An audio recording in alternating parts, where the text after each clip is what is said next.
Alright, so now I'm going to be doing the hair. So the hair, I'm imagining his hair to be kind of like a nice red. So I am going to be taking these colors here. So I'm going to be taking a carmine red, which is a very, very nice orangish red. I'm also going to be taking a crimson red. And then for some darks or for some hue change or some color change, I have a crimson lake. And then I have a magenta.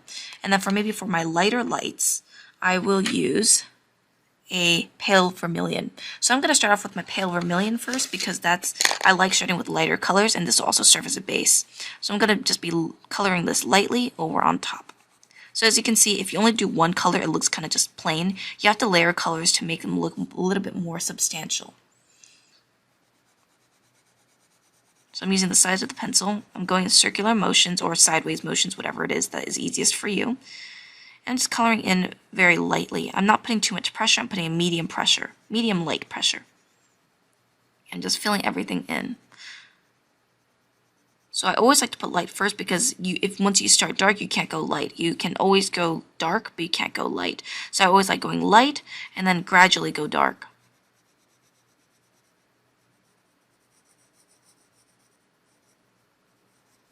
And in this case, I also would like to put in his highlights later on. But we will go ahead and start off with our carmine red, which we will go ahead and put in our highlights. So our highlights will be a little bit tricky because this is spiky hair. And usually they don't have like a nice trail going on. So I would probably go around the edges here. As you can see, some edges here. The edge will be the bit of the highlight. And maybe some spots here will also be a little bit light.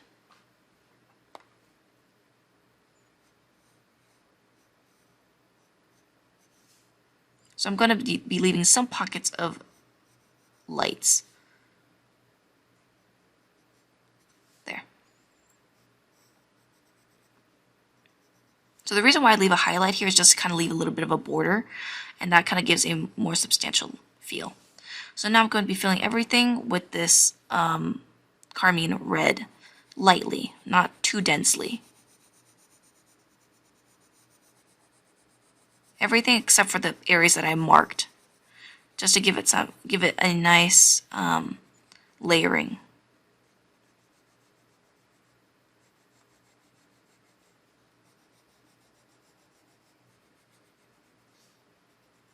So as you can see, with this part a little bit lighter, it kind of gives a nice feel. Whoops, my camera is not in the right place.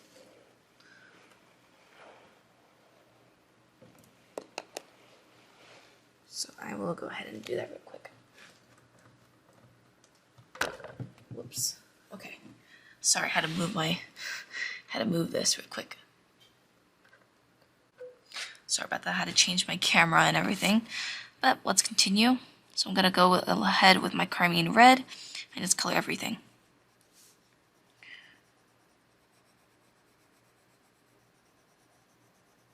So that's why everything was probably a little bit wobbly. If you notice some wobbly camera work, that's because my boom arm is kind of attached to my desk, and when I color, it kind of creates a little bit of a movement.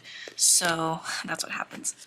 Alright, so now I'm going to go with a crimson red. I'm just going to be coloring in the same spots, and if anything, I can also add some more strands. So I don't have to add strands with line work, I can always add strands with color. So notice how I'm adding more strands, just to give it some more body.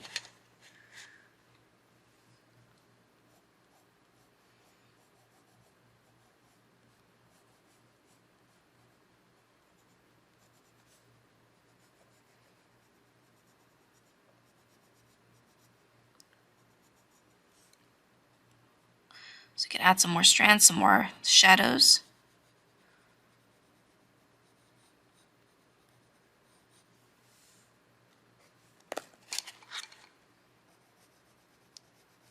And I can also add some lights, or just kind of refill in the lights here.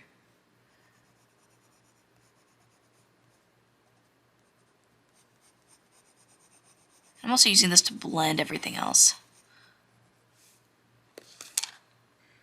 Alright, so now we have our darker darks now, which is our magenta. So our magenta will serve as a nice color change. So rather than making it super warm, we're going to go a little bit cooler because that looks nice.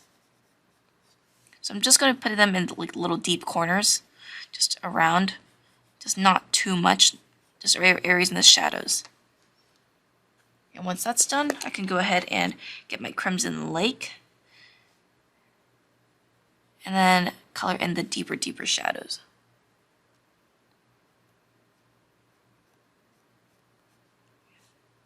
But red is not enough, so even though this creates some dark shadows here, it's not enough. You want to go a little bit extra darker, so that would actually, we would actually either need a violet or a brown to really fully get a dark. So notice how I'm, leaving pockets of light.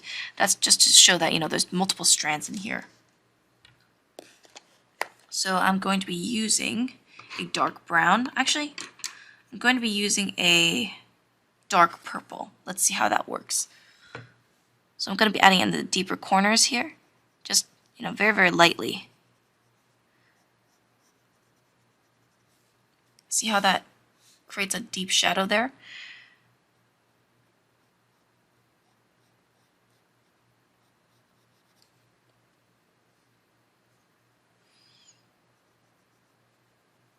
So adding shadows along the sides just to show form.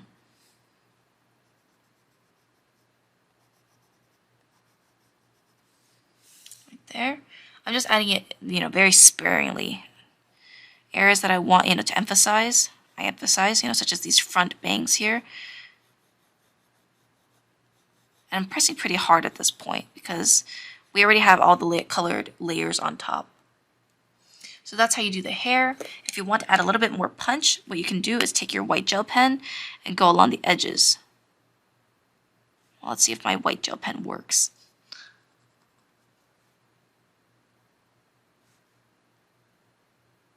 Well, since my white gel pen does not seem to work, I'm going to use my white. I'm going to blend a little bit on the edges.